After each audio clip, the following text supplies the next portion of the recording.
All right, guys, welcome to Beard of Darkness Book Reviews. Man, we've had this scheduled for quite some time. I've been very excited. I found out about Philip C. Quaintrell through watching Ryan Cahill and what he does and loving his books. And naturally, you guys have done a lot of interviews together and it's lovely. So how are you tonight, Philip? Yeah, I'm very happy to be here chatting with you. This is awesome. Absolutely. I really appreciate you being here. You're a father and you're taking time to let me borrow you. I appreciate it. I kind of always start with your work.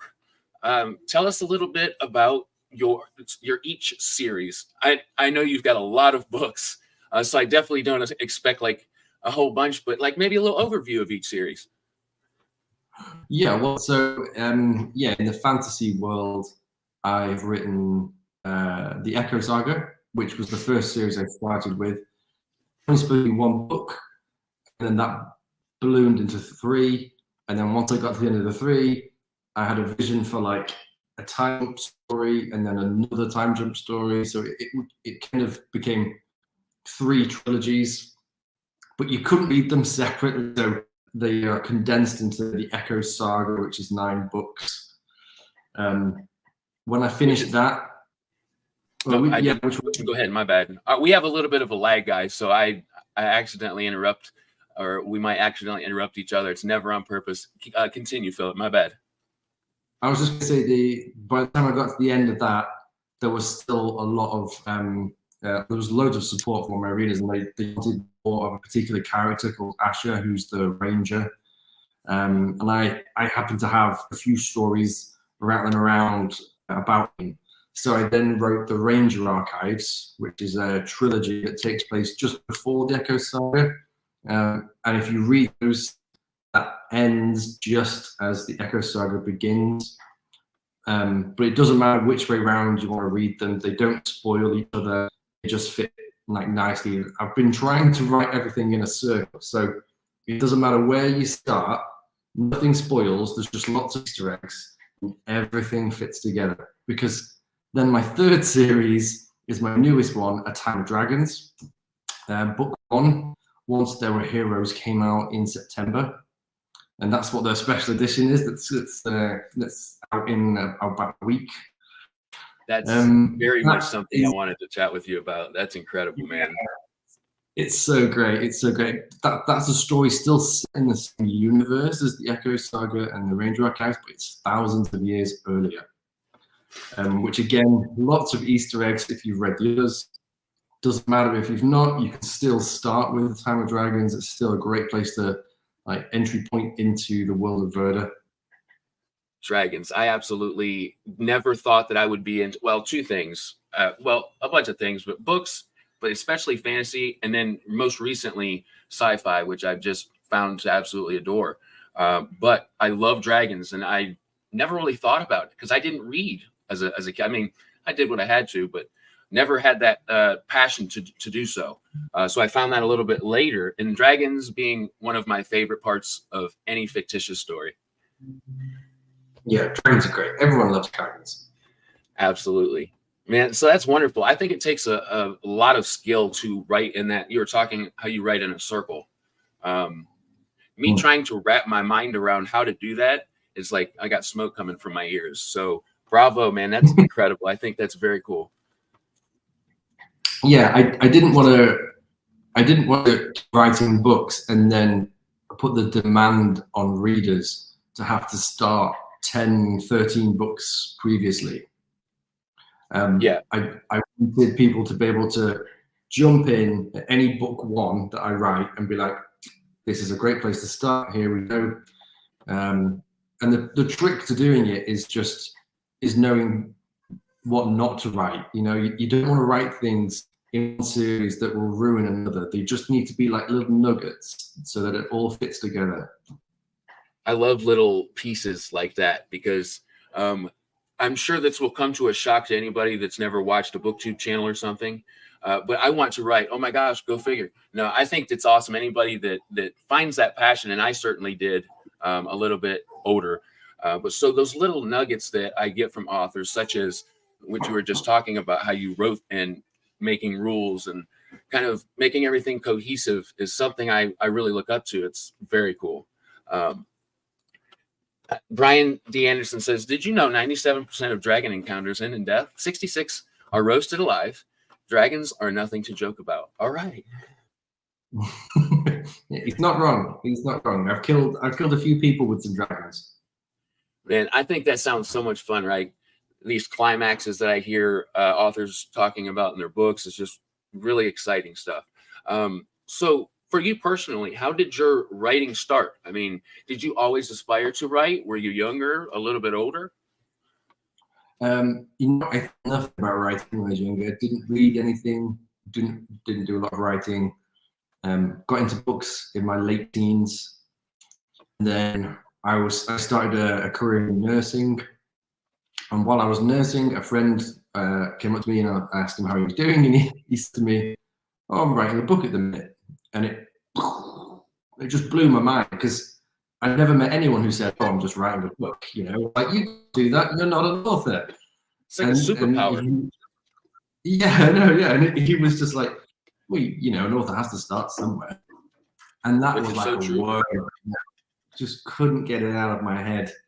And I think I was reading Aragon at the time, the Paolini series. Great series.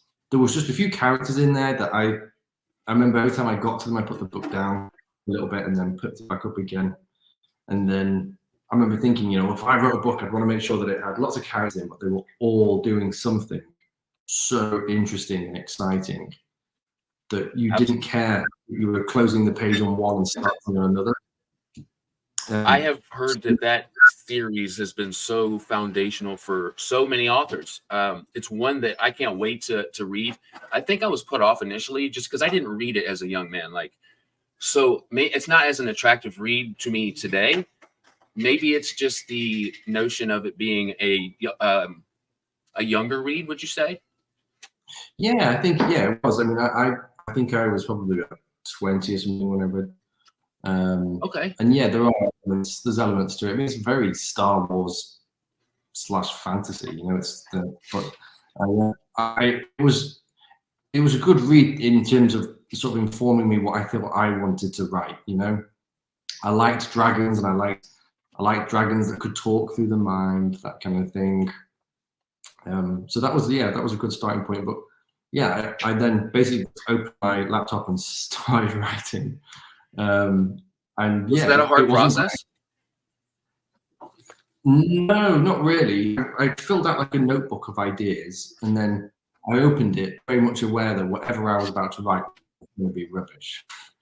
But I thought, okay, you've just got to get it out. Once you get it out, you can then look back over it, can't you? So that was my starting point, was just opening it, and it was so liberating to open it. And because I'd been complaining about books to my wife for ages, you know, I kept picking up these books and being like, they're so formulaic. It's sort of like, you know, they keep, I feel like all the publishers are doing the same thing here. They're all following the same line. People are making all these decisions that I can hear the author's voice rather than the characters.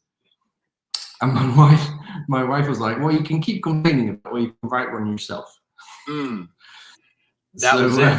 I think it just sort of took that to heart, I guess. I love that, man. So, and I've heard similar things in the past, like depending on the time, the year, whatever it may be, these trends. One, I guess right now, and I've heard this from other people as well, is like the YA fantasy, kind of like, I call them the Walmart books. So you go to Walmart and you see certain authors over and over again. And not saying that's a bad thing or a good thing. It's just some people are into that those similar reads over and over again. And then there's people like me who I truly enjoy the indie realm, if you will, because the vast amount of different types of stories, themes, prose, you don't have somebody breathing down your neck. Yeah. It was incredibly freeing to just write something. And I don't write while to mine for grown-ups, so it was nice to just pour in whatever I wanted, and let all that mix together. Like, it was so fun. What would be the age that you would recommend as a starting age for your work? Don't write for YA, but I know that there are a lot of mature young teenagers out there that can read, you know, much more mature fantasy. You know, I sort of think 14, 15, you can get into it. You could probably read it at 13. The themes might go over your head a bit, you know, like if they've not had all the life experience, they've not had all the relationships, or they've not seen everything. So some things just kind of, I think the action and the adventure on it all would probably still take them away.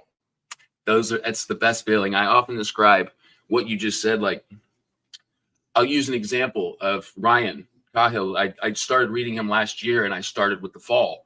And when I dipped into book 1 of Blood and Fire, I just had this cozy, like, I'm excited for what's about to go, like, happen. We're on an adventure now. Things are going down, and I know, at least I can kind of picture where this is heading. So I love that feeling. Are you similar? Like, if you get into a book and you just find this adventure they're on, and I love inns and taverns and grog and mead and all that fun stuff. So that always makes me feel at home. Yeah, I do. I love just that it's a bit like, you know, The Hobbit, like stepping out the door, going on an adventure. Yes. Yeah, the beginning of any book is so exciting because that spark. It's always, especially if you've got a book with multiple POVs, and then you get the joy of several sparks that kickstart the story into all the different directions. Like I love that. That's always the most fun part. Two of my favorite reads last year were multi POV, like which is, I think, my favorite way to read. John Gwynn's Bloodborne. Why can't I think? My brain's mush. Anyway, his Norse-inspired series, Shadow of the Gods and Hunger of the Gods, and he writes in that POV style, and it's something special when you trust the author to go all these different directions, and then all of a sudden this connection happens. Yeah. I mean, so my favorite thing, so I realized how much I enjoyed this when I went from the Echo Saga to the Ranger Archives, because the Echo Saga is multiple POVs, and they're in different places around the world. They're all doing different things. And then the Ranger Archives is one point of view for all 3 books. And I also favor that as well. Yes, exactly. They both really work in their own way. But I found, from a writing point of view, when I stopped the Echo Saga and wrote the Ranger Archives, and I ended up writing that singular point of view, I started missing the chaos of having lots of threads. Yes. And then going back in time doing A Time of Dragons, it's been so fun to go back to having multiple POVs. They're all in different places, all doing different things, and they don't know about each other, but you as the reader can start to see that all those threads are going to start coming to a point. I love tying all these people together. It's the most fun.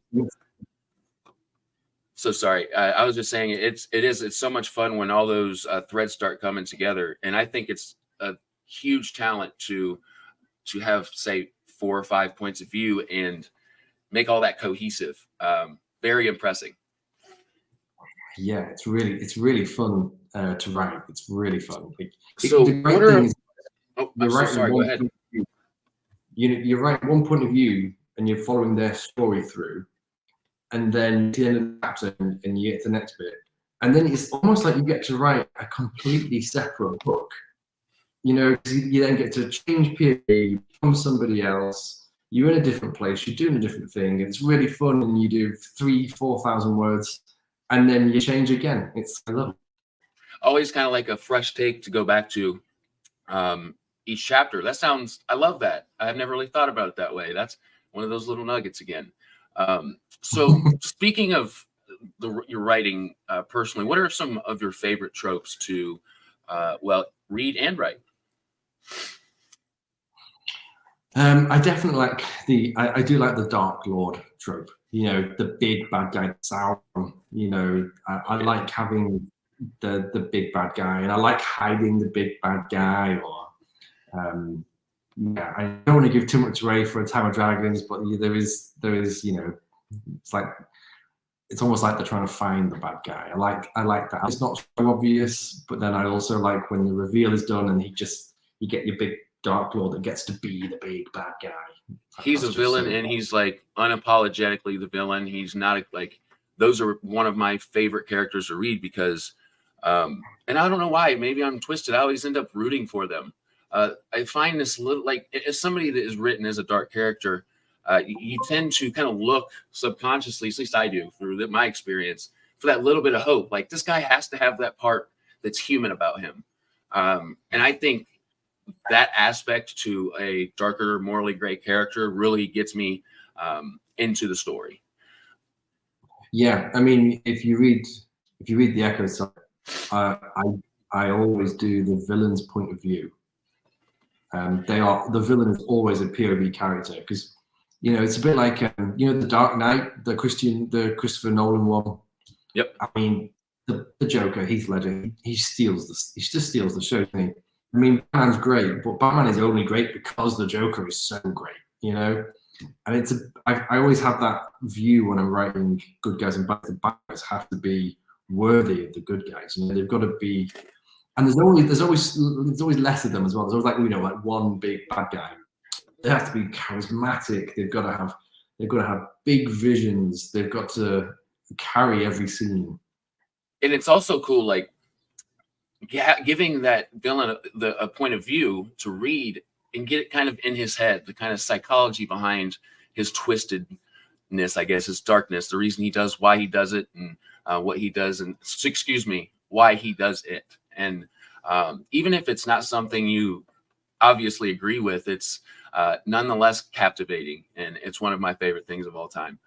So who were the first villain in the Echo Saga is an elf called Valanis, and for the first 3 books, you don't know if he is like insane or if actually what he's saying is true. Is he hearing the voices of the gods? Are they telling him what to do, or is he just hearing voices? You know, is he just making everything up inside his head and he's saying it's the gods?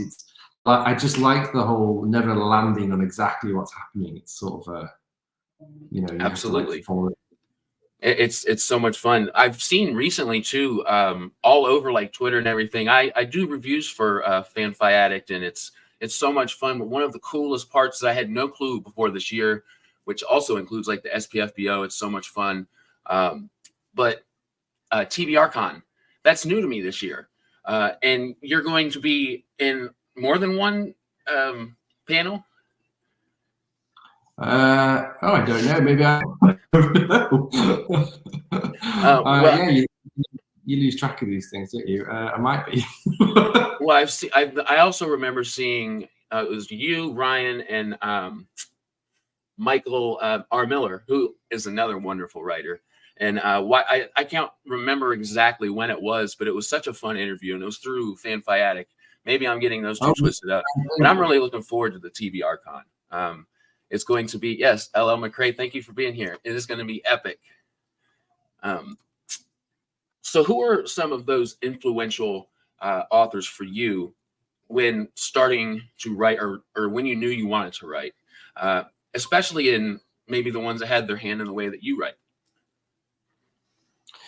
You know, I'm a terrible, terrible fantasy reader. I haven't read George Martin. I haven't read Tolkien. I haven't read Rothfuss.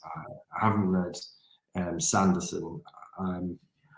I was actually reading a lot of sci-fi when I first started writing, and a lot of Neil Asher. The biggest fantasy series that I've ever got into was The Legend of Drizzt by R.A. Salvatore. I've absolutely heard of that. They really showed me like what fantasy can do, you know, like the sprawling adventure of it, of having multiple characters and these grand adventures. And it was obviously all written like, you know, more modern. I think he started writing them was in the 80s or the 90s. So what was possible? Like, yeah. It is. It's for me, a couple, like, I'm really a lot like you. I've started Game of Thrones. I haven't finished it. Brandon Sanderson is somebody I haven't read yet. R.A. Salvatore, I've heard so many wonderful things. I haven't read him, but I'm looking forward to those books that I hear a lot of the times are foundational for authors, just to kind of fully grasp that. And, you know, I remember these stories that I hear, you know, through this, and they just come through and make so much sense. And the experience is incredible when you kind of connect the author with their prose or their influences. So it's super special. Yeah, I mean, one of my favorites is Tales of the Ketty J by Chris Wooding. Oh, yes. I think book one is Retribution Falls. Those books really show what you can do with a group of characters when they're together. Like, those books are just such great camaraderie. Yeah, they're amazing. I've heard so many wonderful things about Chris Wooding. He's another guy that I initially saw through Broken Minding. His wonderful Emberblade. I don't remember the series name, but it's described as like kind of classic fantasy told in a modern way. And that's so much fun to me. So I'm looking forward to reading Chris for sure. Great. So to somebody like me or anybody listening that wants to self-publish, what's a little bit of a piece of advice that maybe you struggled with, or something that you deem to be really a good recommendation for somebody wanting to take that path? Yeah, it's a hard path. I'm not gonna lie. It's not something that, you know. And what I would say is, whatever I say did, that doesn't necessarily mean that will work for someone else. It's like every. I mean, you know, you've spoken to a few indie authors now. You know, when you speak to, you probably has a slightly different way that they've got to having a full-time writing career. I find anybody that can be a full-time writer as a self-published author, it's incredible. And it's a fantastic life. Like, it's the dream. You know, this was once I found out that I loved writing, this was the dream. Like, this was all I wanted to do. I just wanted to write. And then, you know, writing full-time was the only thing I could think about. And when it happened, you know, I was ecstatic. I still am. Every day I'm like so happy to be doing this. It's very inspiring to hear that, because it's this passion of yours. You followed that. You worked really hard. You said you're a nurse. I mean, my sister's a nurse, and I know all the schooling she had to go through and how hard it is, and you have a family. So I find it incredibly inspiring hearing those stories. Thank you for sharing that. And my other half, thank you, my lovely wife. You're probably here laughing. Yeah. Yeah, absolutely. So self-publishing. Sorry, I lost my train of thought there for a second. I like what you said. I've heard many different renditions of personal stories, and one that always just kind of hits home every time is that incredible way, especially those of you who write full time. It's just incredible. Yeah, I mean, once you get it, you know, and you've got your hands on that dream as well, you don't give it up. So you pour more of yourself into it and getting more books out. Before you get there, though, before you get to full time, it takes a lot of time in terms of, you know, I had hobbies, and one by one they all fell away.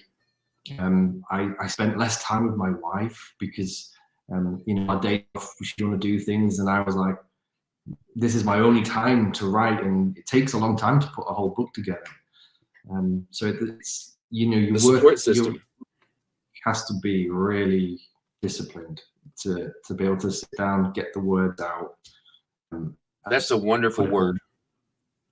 Discipline. That's what I hear probably the most, is even if you're having a crappy day, or maybe you're just not finding that inspiration, there's nothing wrong with this. Is again from hearsay. This is not a process I've been through, but I've heard a couple different things.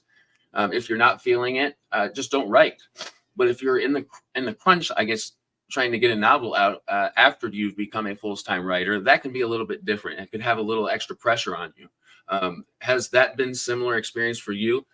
Maybe not as much pressure as you had at the beginning of your writing career, but now, is that something you can relate with? The pressure now is more that my readership is so much bigger than I ever thought it would be. And so the pressure now is that with every book, you know it has to be great. There's more when you know more people are reading it, you're so much more aware of what you've written. You know, when I wrote Rise of the Ranger, I wrote it like no one was going to read it, which turned out to be really good because actually that meant that I put everything into it that I could want, and that turned out to be a great thing for the readers. But as time went on and each new book out, I would be like, is this the book that everything is going to fall apart with? And frankly, I can say I think I'm 6 years doing this full time now, and yeah, it's still going strong. The readers are still there. 18 books. 18 books, and for 6 years. It's very cool, man. I absolutely love hearing that. Something that I just obviously couldn't wait to chat with you about, the exciting special edition. So tell us a couple things. First, the experience of having a special edition made, and secondly, man, is that like a dream come true or what? Oh my goodness! When you choose to go indie, there are certain things that I think you let go of. You know, things like going to bookshops and having big signings, having big release parties, and having special editions. That's something as an indie that you let go because it's a costly product to make, and it's only made when the people making it know there's people going to buy it. So when I started speaking to Matt at the Broken Binding, you know, he's such a great guy. The Broken Binding, you know, such fantastic champions of indie authors. They really appreciate storytellers. They don't, you know, about where they come from or who's backing them. It's just good storytellers. And when I first started talking to Matt, you know, I sort of said, what would you like to do? And Matt very kindly turned around and said, we'll do whatever you want to do. Wow. And at the time I was just finishing A Time of Dragons, and then he said, why don't we start there? You know, let's get a special edition made for that. And then very nicely, they've now started a new branch of the Broken Binding, which is the indie legacy editions. Time of Dragons is going to be the first one in that new branch. Oh, wow. Yeah, it's great. I was really open when they said they were going to do that.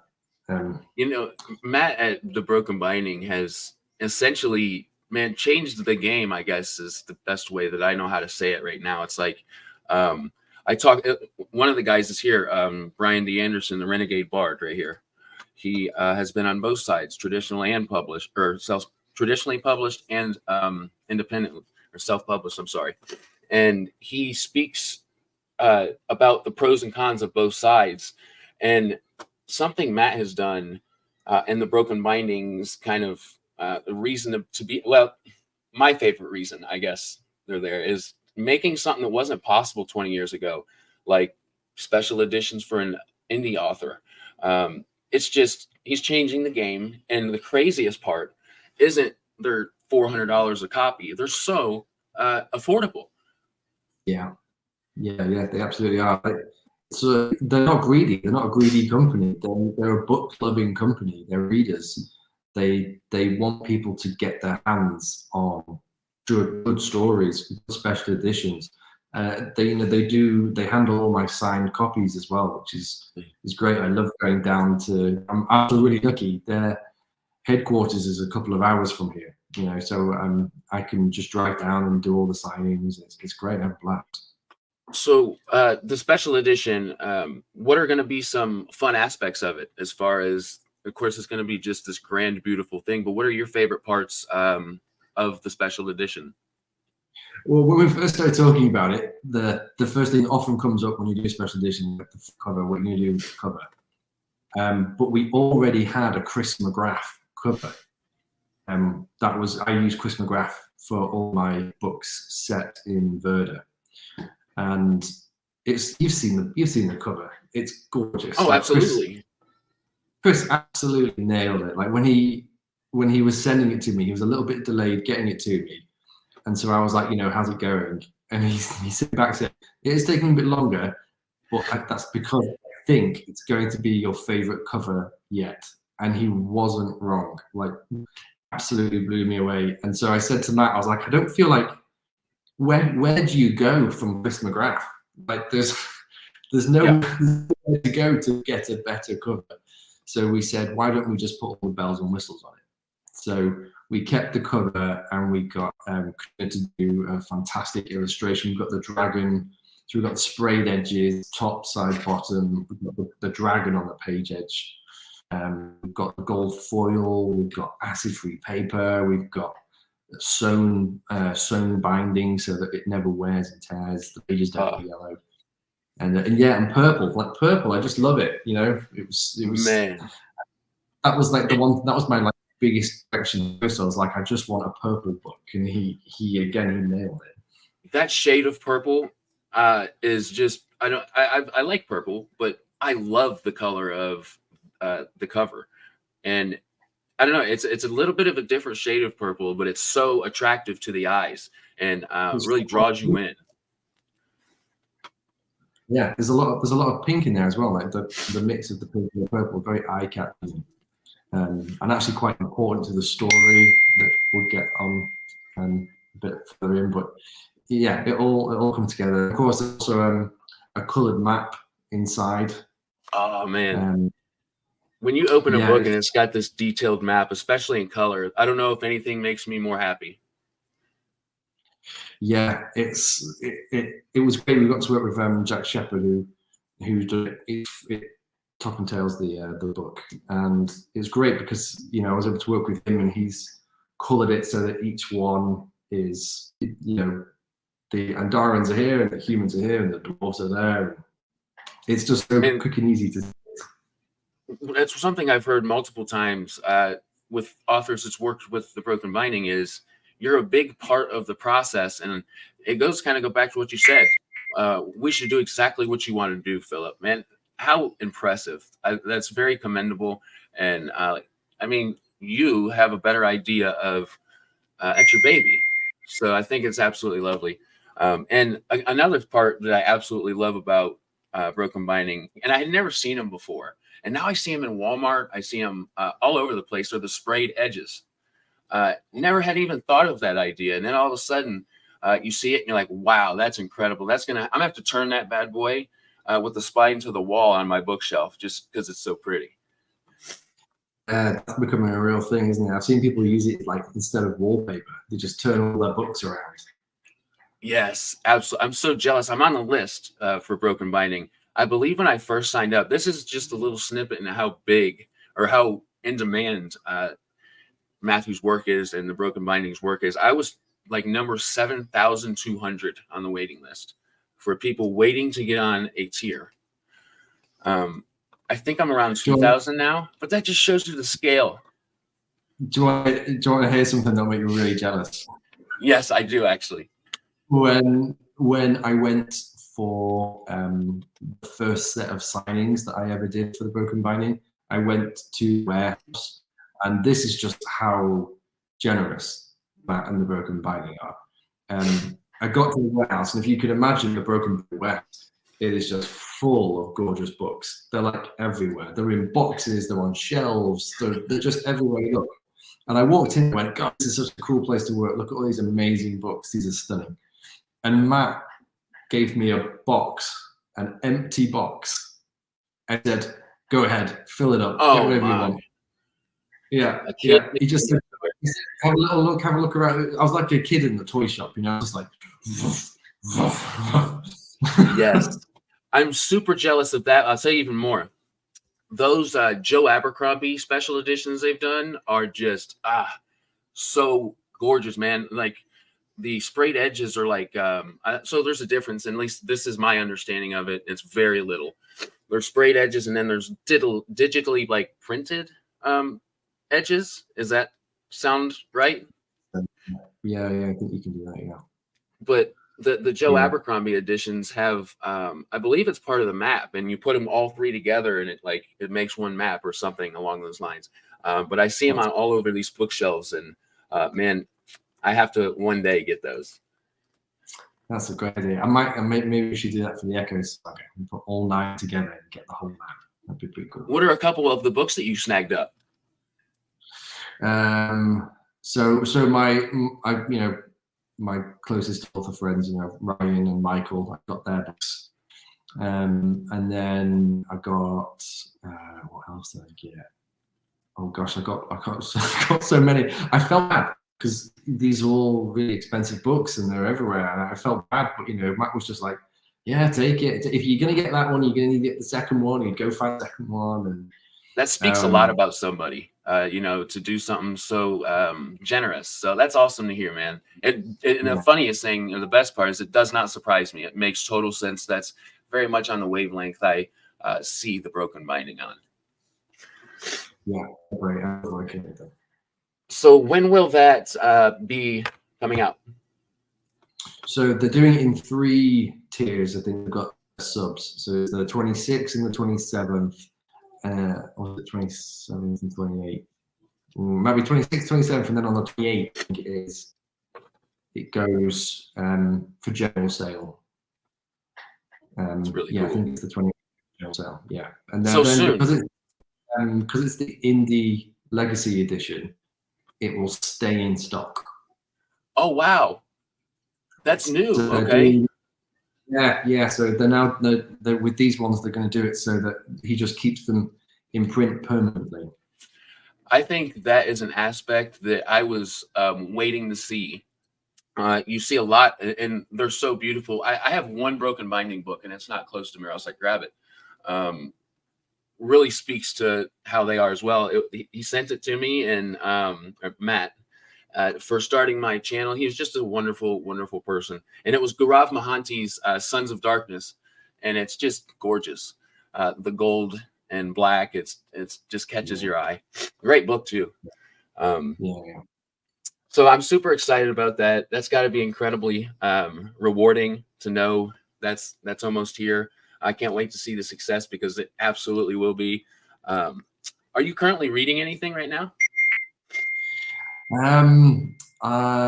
Well, I'm actually listening to the Silmarillion at the minute. I've never read Tolkien before, but then I came across a little video of Andy Serkis doing the narration, and it was so good. It was so good. I've heard the Silmarillion is quite heavy. I don't know if I could read it, but I had a credit, so I got the Silmarillion, and I'm actually loving it. It's really good. Man, Andy Serkis is one of those people where talent has no limitations on him. Like, he's a wonderful actor, and then you watch him recording this audio that you're speaking of. I've seen the same video. In fact, I probably replayed it like 100 times, just so captivating his voice is. He's very much somebody I look him and Stephen Pacey as narrators. Stephen Pacey did the First Law trilogy, and his voice is another one. Yeah, they're great. I mean, Andy Serkis has loads of voices. That's what keeps you engaged, is that you can tell when he's going from character to character. It's just, there's always something slightly different about each character. It's incredible. And it's the talent lies in what you just said, being able to read and change your voice accordingly, and keeping that throughout the novel, not messing those accents up, if you will. So it's just super impressive. And I can't wait to listen to Silmarillion. I haven't read The Hobbit yet. I'm waiting for my son to get a little bit older. I want my first read of The Hobbit to be with him. So I'm very much excited for that. But afterwards, I would love to definitely listen to Andy Serkis tell me about the Silmarillion. That sounds amazing. It's worth it. Really worth it. So what are you working on right now, and what's next for you? So I'm working on A Time of Dragons 2 right now. That's the series that's got my full attention. I'll see that through to its conclusion. I want to say 3, but I don't like tying myself into a specific number, just in case the story decides to go somewhere else. But yeah, that's where I'm at. I'm just over 100,000 words on that, so probably about halfway, aiming for a summer release. That's incredible. So a little bit into your writing style, if you don't mind. For you, so you hear this all the time, like pantsing or outlining in the middle, what is the process for you? For writing, Yeah.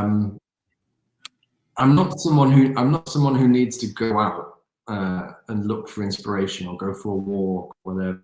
I'm very much someone who is like, I will be at my desk at 9:30, whatever time I'm finished taking the kids to school, and that's where inspiration will find me. And I'm there every day, and I do 5 days a week, and I just 2,000 words a day. Then that's So, it. It's nice and simple. so do you outline it all, or you just let it come to you?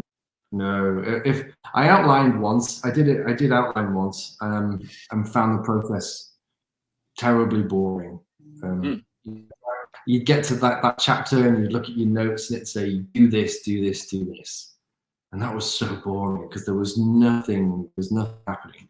So now all I do is invent characters, and then the characters decide what to do and when to do it, and then they all have consequences to their decisions, and I make sure that I am committed to those decisions and those consequences, and I just follow them through. And it means I never have to think about like the story and where it's going. The story will go somewhere where it's supposed to, but it's led entirely by these very in-depth emotional characters that you can believe are real.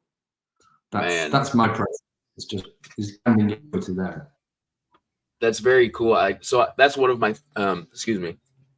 favorite things to speak with an author about is that process, because before you kind of dip your toe into writing a story, whether it be long or like a novel or short story, poetry, it becomes, well, for me, a lot of the aspects that I never foreseen. One, I thought that I was going to completely do what you do, and I was sadly mistaken. I cannot keep a cohesive story. I've found that I'm kind of like in the middle, where I have vague plot points and give myself that creative freedom in between those, because I think, like kind of what you said, outlining initially sounded very boring to me. That's kind of taking the fun out of it. You're not really creating a story. You're kind of, I don't know, you might know the ending. I've heard that as well. But I've definitely lived to that. I found that process of doing some outline beneficial for me. Yeah, I mean, that's the thing. Again, every author is different. The process for every author is different. Some authors will outline through several books before they start writing the first one, and that makes them feel great about starting and where they're at, and gives them a sense of confidence and enjoying more, I suppose. I am just the other side of that coin. I just prefer to not know where it's going. I like to be writing and then have a fist pump moments, where it's like, yes, I didn't know that was going to happen. That was so cool. That's got to be an incredible experience. I can imagine, like, you're following that creative bone, and this amazing thing comes to fruition, and I can just imagine how incredible that must feel. Yeah, it's great. It's great, especially when in like the Echo Saga. I remember, I won't give any spoilers, but something really important had to happen in book 9, and I had no idea how that was going to happen. And then I realized if I didn't know, it's because the characters didn't know. And so I started thinking like one of the characters who was trying to work out the problem. And by thinking like them, I started thinking about all their experiences in the books, and then discovered that the key I was looking for was something that happened in book 3. And I didn't write when I wrote book 3, wasn't thinking about book 9, but the thing I wrote in book 3 was essential for this massive thing to happen in book 9. That's incredible. I can just imagine that. I mean, so definitely not something that you planned to be that way. It just happened through that creative freedom that you gave yourself. Yeah, I love that. It's nice. You just check out of you, and you just become those characters for the day. It's really, very liberating. Yeah, I put a huge star next to that point. Kind of create these characters and let them go, kind of let them loose, open the door and follow them. That makes a lot of sense to me personally, and I'm going to use that. So as far as socially and where we can purchase your book, where can people follow you and kind of keep up with what you're doing? And second, where can we purchase all your books? Sorry, say again. Sorry. Oh, no, that's all right. I was just saying, could you share with us where you are active socially, like your social links, and where we can find Yeah. your books for purchase? Yeah, I mean, you can get me on Instagram, Facebook, X, Twitter, and obviously my website. My books you can buy, you can order them from bookshops. Actually, the hardbacks and paperbacks, you can order those from bookshops. You can buy them on Amazon if Amazon ball. You can order from the broken binding. I generally tend to push most people to the broken binding because, like you said, their prices are so good that you might as well pay 2 or 3 extra pounds or dollars and get a signed hardback. You know, it's just so worth it.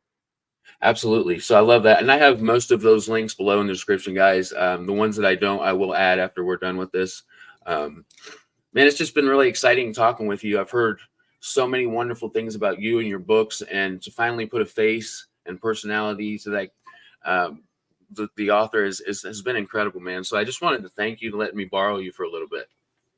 Oh, it's been great. I've loved chatting with you. It's been really nice. I apologize too. I had a little bit of a cold. I'm over here kind of snipping away, so I apologize to you guys. But yes, again, thank you so much, man. It's been absolutely fantastic. You guys that have been here live, you guys are also so wonderful and keeping the chat going. And for you guys that are watching in the future as well.